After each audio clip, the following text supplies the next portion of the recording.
Channel हर मुस्लिम पुरुष और महिला के लिए वक्फ है, जिसका उद्देश्य इस युग के लोगों के लिए उपयुक्त सिनेमा शैली में शरई ज्ञान का प्रचार करना है। पूरा चैनल का कंटेंट साझा और उपयोग के लिए उपलब्ध है, ताकि लोगों तक फायदेमंद ज्ञान पहुंचे, इस शर्त पर कि यह केवल अल्लाह की रजा के लिए हो। हम यह सुनिश्चित करते हैं कि हम अपने कार्यों में संगीत का उपयोग नहीं करते, बल्कि एक विशेष और इस्लामी मूल्यों के अनुकूल सिनेमा अनुभव प्राप्त करने के लिए प्राकृतिक और कृत्रिम ध्वनि प्रभावों पर निर्भर करते हैं।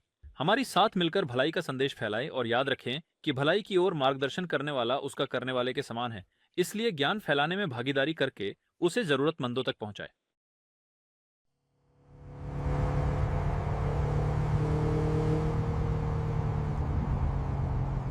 ओह अब्दुल्ला, इस जीवन में तुम्हारी महत्वाकांक्षा क्या है? मैं धार्मिक ज्ञान सीखना चाहता हूं और उन लोगों में शामिल होना चाहता हूं जिनका उल्लेख भगवान ने किया है। भगवान उन लोगों को ऊंचा उठाएंगे जिन्होंने आप में से विश्वास किया और जिन्हें ज्ञान दिया गया।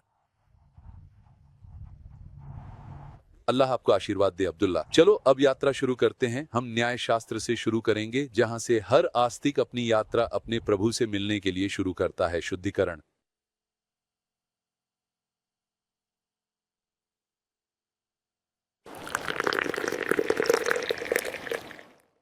भाषा में पवित्रता का अर्थ है स्वच्छता। कहा जाता है कि लोग खुद को शुद्ध करते हैं, जिसका मतलब है कि वे अशुद्धियों से दूर रहते हैं। एक व्यक्ति के शुद्ध कपड़े होने का मतलब है कि उसके कपड़े साफ हैं। पवित्रता के प्रकार होते हैं शारीरिक पवित्रता और आध्यात्मिक पवित्रता।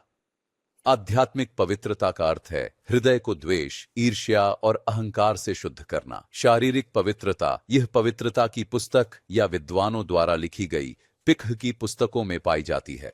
पवित्रता का अर्थ है व्यक्ति के शरीर से धार्मिक अशुद्धि को हटाना और उनके शरीर, कपड़े या स्थान से गंदगी यानी अशुद्धि को हटाना।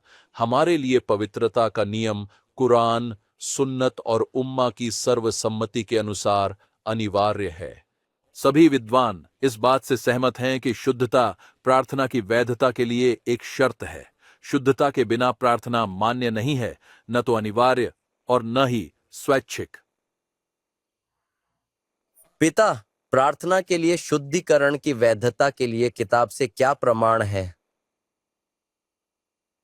जहां तक किताब की बात है, अल्लाह ताला कहते हैं, ऐ ईमान लाने वालों, जब तुम नमाज के लिए उठो तो अपने चेहरे और हाथों को कोहनियों तक धो लो और अपने सिरों का मसह करो और अपने पैरों को टखनों तक धो लो। कौनसा ये वजू की आयत है। अल्लाह ताला ने हमें हुक्म दिया है कि जब हम नमाज के लिए उठें तो इन चार हिस्सों को धो लें।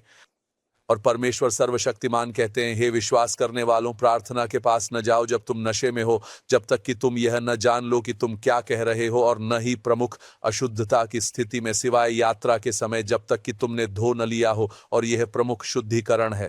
इसलिए जब कोई व्यक्ति प्रार्थना के लिए आगे बढ़ना चाहता है और वह प्रमुख अशुद्धि की स्थिति में है, तो उसे पूरा स्नान करना चाहिए, और यदि उसके पास मामूली अशुद्धि है तो उसे वुजू करना चाहिए। और सुन्नत से क्या प्रमाण है? जहां तक सुन्नत की बात है, हमारे पास पैगंबर उन पर शांति हो से कई हदीसें और व्यापक रिपोर्टें हैं जो प्रार्थना के लिए शुद्धिकरण की अनिवार्यता पर हैं, और यह कि शुद्धिकरण प्रार्थना की वैधता के लिए एक शर्त है। इसके बिना प्रार्थना मान्य नहीं है। हालांकि अगर शुद्धिकरण प्राप्त करने का कोई तरीका नहीं है तो इस स्थिति में उसके लिए तयम्मुम करना अनुमत है।